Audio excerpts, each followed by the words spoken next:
Hi, this is Randy May. Welcome to my channel. If you would hit subscribe, hit the thumbs up hit like and the little bell. And if you have a chance, make a comment if you want to. I'll get back to you as quick as I can. That's how my channel gets pushed out. We're going to talk today about God is not into numbers. Man's into numbers, but God's not. Some who seek to know God's will for their life focus on knowing what they're supposed to do instead of focusing on what they're supposed to become. When wanting the greatest calling, this refers to the size of their ministry instead of the size of their hearts. They judge things by numbers. You can go all the way through the Bible and the Lord is not into numbers. I have always believed the reason that God's not into numbers, He wants us to know we can win a great victory like David did over Goliath. David went over Goliath. If God would have sent the biggest soldier that they had, the toughest, roughest guy they had, and he'd have went out there and killed Goliath, then people would have thought, and the troops would have thought, it's because he's the big and baddest we have. Yeah, he took on a giant, but he took him out. No, the Lord wanted to know it was him that took him. That's why He sent the little ruddy kid out there to face the warrior so people would know it was God and not man. Let's talk about Gideon for a minute.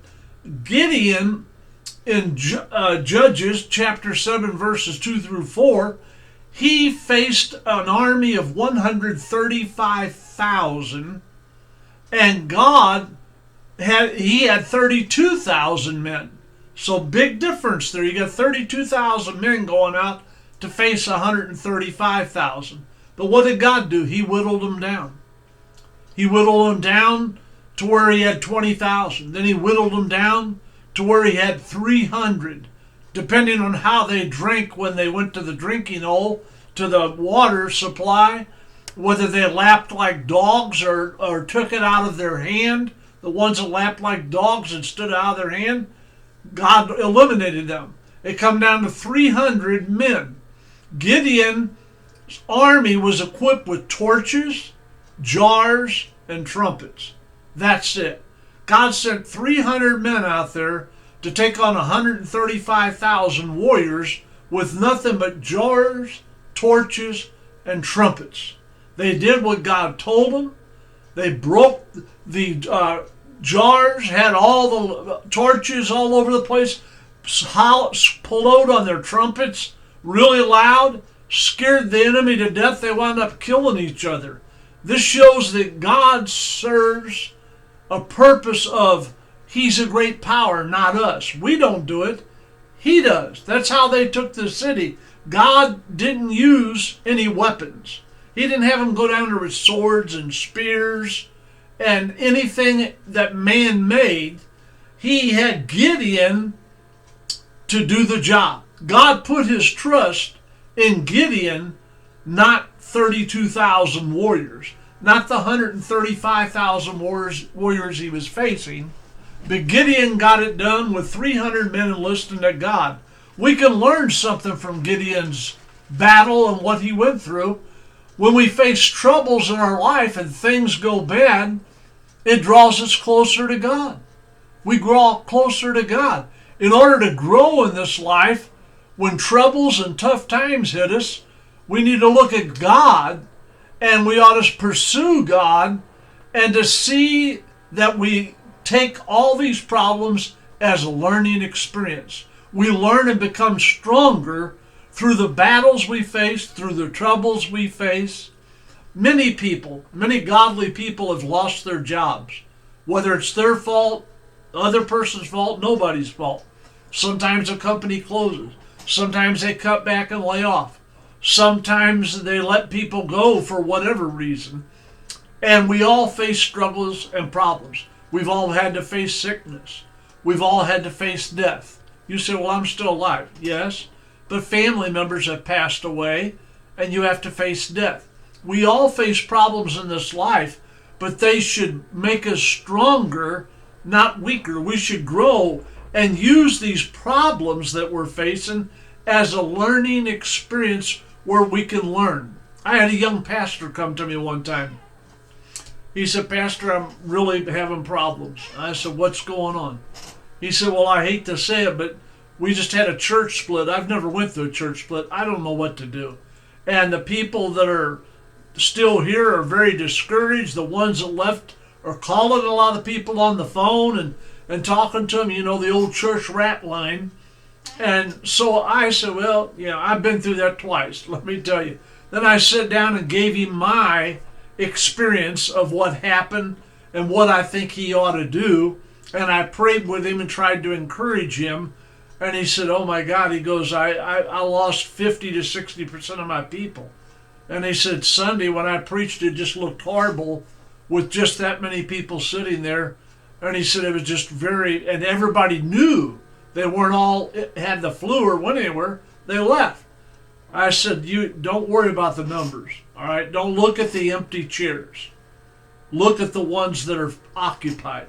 That's your congregation. That's your flock.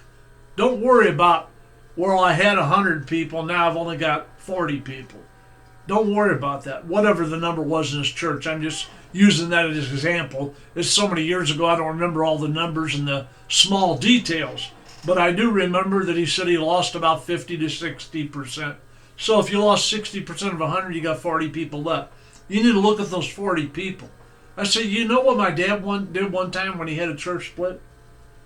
He goes, no. And I said, okay, well, I'm going to tell you. I said he had everybody, when he got ready to preach, to get on one side of the church. Y'all come over and sit on this side. We'll all join over. He took the pulpit stand down in front. They all moved over. That whole side of the church was full. He said, now let's don't look at that other side. That's not what we're talking about today. We're talking about God's word right here. Look up here at me and listen. And they all became excited.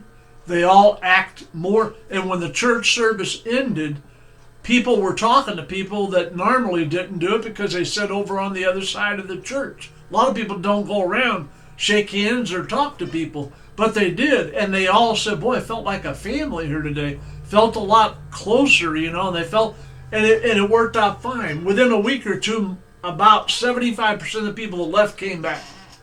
Now, not many of them apologized, but they came back, and the congregation was pretty close to where it was before. Why? Because you don't get into numbers. Numbers mean nothing to God. God don't look at numbers. You win souls one at a time, all right? Each person you speak to each day. So when troubles come, when tough times come, let it be a learning experience and learn and let it make you better and stronger in your life. In Proverbs 3:11 and 12 it says, my son, do not reject the discipline of the Lord or loathe the reproof. For whom the Lord loves, he reproves, even as a father corrects his son in whom he delights. We need to realize that when the Lord corrects you, when the Lord does something to you to bring you in line, it's not because he don't love you, it's because he does love you. And he wants you to grow from the problems you're facing. When it's time to leave this life, folks, numbers will mean nothing to God. You say, Randy, what are you talking about? I'm talking about when it comes time for you to step over the next life and cross over. God's not going to care how much money you got in the bank. He won't care. And I know nothing about some of these millionaires or billionaires, so don't get mad at me, but say the Walton boys, they're worth, depends on where you read and where you look, they're worth somewhere around 65 to 75 billion each. All right? And there's a lot of rich people out there that are worth billions of dollars. I can't remember the richest one, but I think that guy that owns Tesla is the richest man. I think he has like 300 billion or something like that. It's astronomical. It's just, if he spent $25,000 a day for the next 30 years, he wouldn't even make a dent in the money he has. That's how rich they are. Are you mad at him? No. He earned it. He's come up with his company. He immigrated here. I got nothing against the guy. More power to him. But what I'm telling you is when it comes time to leave this life, when you step over to the other side, God's not going to look at your bank account. He's not going to look at how much silver you owned, how much gold you own, how new your cars was, how much they're worth. I know a lot of ministers on TV put big stock into owning Bentleys. I used to go to conferences and conventions. And not all the pastors, don't get me wrong, not all. But I've seen a lot of pastors there who, hey, I see you aren't driving a Lincoln no more, you're driving a Mercedes. Oh yeah, my church has grown, and I've always had my eye on a Mercedes, and I got me a Mercedes. Well, guess what? Billy Bob, pastor in his church over here, you know what he got? He goes, no, he got a Porsche. He's got a Porsche. And he goes, oh man, that's what I want and all that. And you hear him talk. And, I just built a new home. My old one had 2,000 square feet. This new one has 4,000 square feet. And, I'm not hearing him talk about God, about the people in our congregation that have needs and problems. They're all talking about what kind of car they're driving, what kind of house they're living in. And then, how many are you running now? Believe it or not, I'm running 800. Last year at this time, I only had 600 people. Now we have 800 people, and we're thinking about expanding the size of the auditorium. And, I never hear anything about God. I never hear anything about souls. I'm hearing about numbers, Then when me and my wife sitting at one of the tables eating, guy comes over and sits down, proceeds to tell me he's an evangelist. Are you an evangelist or a pastor? I'm a pastor. Where do you pastor? I told him, never heard of it. I said, okay. Small town. Oh, okay. How many do you run? I said, right now we're running somewhere between 55 and 75 people. Oh.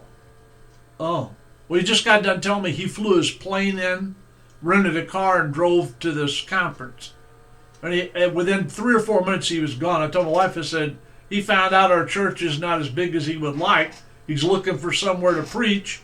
And when I said 55 to 75 people, he got into numbers. It's the number game, And then I eventually saw him sitting at the table with the preachers that had 800, 1,000, 1,500, 2,000 over in that area. They were all together, all right? And not only that minister association would tell you, they'd say, we're not into numbers because God's not into numbers. Everybody's important. Every minister that's here, even if you only have 25 people, you're as important to the person that has 25,000. All right? Here's the deal. Only 3 or 4 pastors that had less than 100 people got to say anything, and they limited you to 10 minutes. You got to be done in 10 minutes or less. You got to be. But the keynote speaker at every service was a pastor that had 1,000, 1,500, 2,500 people in their congregation. They're the only ones that was ever the keynote speaker. I've seen it for 25 to 30 years. I got to where I didn't even want to go to these meetings because I told my wife, I said, I feel worse when I leave than I did when I got there. Now, I'll tell you another one. My wife and I didn't know they were going to have a formal dinner on Thursday night. At the conference, last service was Wednesday night, and then Thursday they had a missionary service or something during the day, and that night was a formal dinner. I had a black Western suit. My wife had a beautiful dress. We got dressed, we went down. When we walked through the door, there was probably about, at that time, probably 100 to 125 ministers and wives in there. When we walked to the door, everybody in the room looked at us, got so quiet you could hear a pin drop. And I was like, oh God. And I leaned over and told my wife, we're in the wrong spot here. They were all in tuxes and formal gowns and long dangly earrings and jewelry all over the place. And I was like, oh man, I felt like a person that was really out of place. So we went on in, and I told my wife, I said, everybody still staring at us. So we kind of stood there. Nobody came over and talked to us. Nobody said nothing to us. And then finally a guy came over, a pastor, that I casually knew. I knew who he was. He knew I was. Beyond that, that was as far as we knew. He come over and he said, can I ask you a question? I said, yes, sir. He goes, you don't own a tux? I said, no, I really don't have a need for one. I haven't worn a tux since my son got married at his wedding. And he goes, you rented it, huh? I said, yep.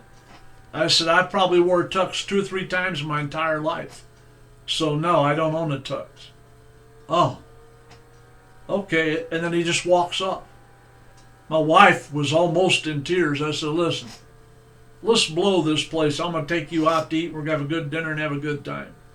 She said, oh, you mean that? I said, yeah. I said, we're not in with these folks. We're nowhere on the level of them. I mean, we live in a small town. We pastor a small church. We don't own a tux and a big formal gown and all that. So we went out, took my wife out to a real nice restaurant. You could look out and see the lake, and all the boats were going up and down it. You could see them. It was a beautiful view. And we had us a good dinner, and we had a good time. My wife and I went out for a ride, went back to our room next morning. We checked out and went home. Why? Because God's not into numbers, folks. I've never been that kind of person where a tux, a formal gown, all this stuff. Do you own jewelry? Yeah, I own some jewelry. Do you flaunt it? No, I don't. Do you go out and brag about things? No, I've got really nothing to brag about other than the Lord. But God is not into numbers. The Lord tells us in Matthew chapter 6, verses 19 through 21, do not store up for yourselves treasures on this earth, where moth and rust destroy and where thieves break in and steal. God's telling us this is not the most important thing. What did the disciples say when the man asked them to pray for him? They said, silver and gold have I none.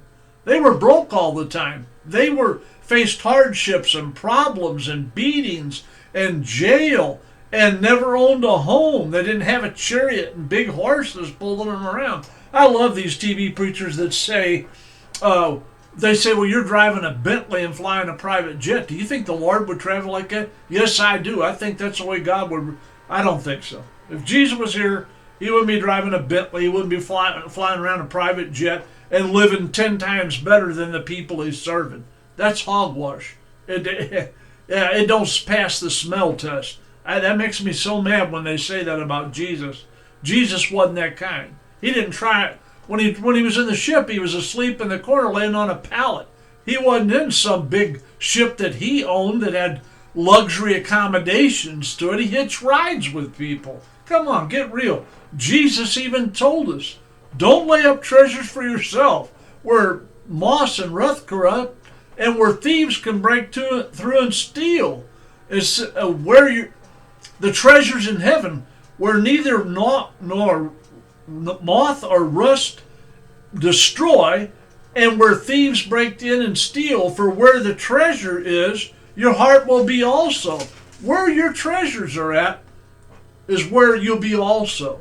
Are you after the almighty dollar? Do you want to be that guy at the conference that has 2,500 people, has the most people in their church, and you're bragging about it? Do you want to be the guy that shows up at the meeting with a Bentley? If you're not a minister, do you want to drive a Bentley car? Do you want a Mercedes? Do you want a Rolls Royce? Is that where your treasure's at? Now, when you stand before God, when you leave this life and pass into other life, it's not who has the most toys. It's not he who has the most dollars in the bank. It's not he who has the largest congregation. It's where your heart's at. The Lord's not going to ask you for a financial statement from you when you enter heaven. I want a financial statement. Let's look. See how successful you was, how many people you had in your church, how much money you have obtained, what kind of car you drove. That does not matter to God. It's not what God wants you to dwell on and think about. God wants you to think about the important things for God, after God. Fill your life up with the Lord, not be caught up with numbers. The Lord is not into numbers. He is not into your bank account or what you're driving or what home you live in, how much money you have, how much gold and silver you have. That doesn't matter to God. It matters to people, not to God. So don't get caught up in numbers, folks. Don't get caught up. I'm driving a Ram truck. Love it. Don't need nothing better. It runs great. It's a good looking truck and I love it. Does it have leather? Nope. Does it have heated seats? Nope. Have a heated steering wheel? Nope. Does it have power seats? No, it doesn't. Why? I don't need that. I don't need that. It's got what I need. I mean, most cars now come with power windows, power locks, power mirrors, tilt wheel cruise control, AM, FM, CD player, satellite radio, Bluetooth, so I can talk on the phone and I can answer texts without taking my hand off the steering wheel. Hands-free talking. Power rear sliding window. So when it's a beautiful day out, I can roll the windows down and open that back window. It feels like an attic fan. It's really great.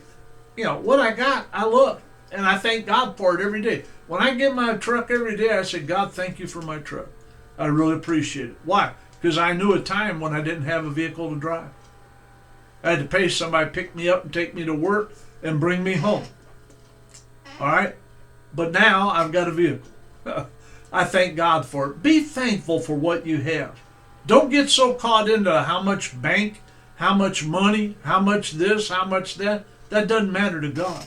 God is not into numbers. God is into your heart and how you treat others and how you treat your family. God's not into the almighty dollar. I love you. I appreciate you.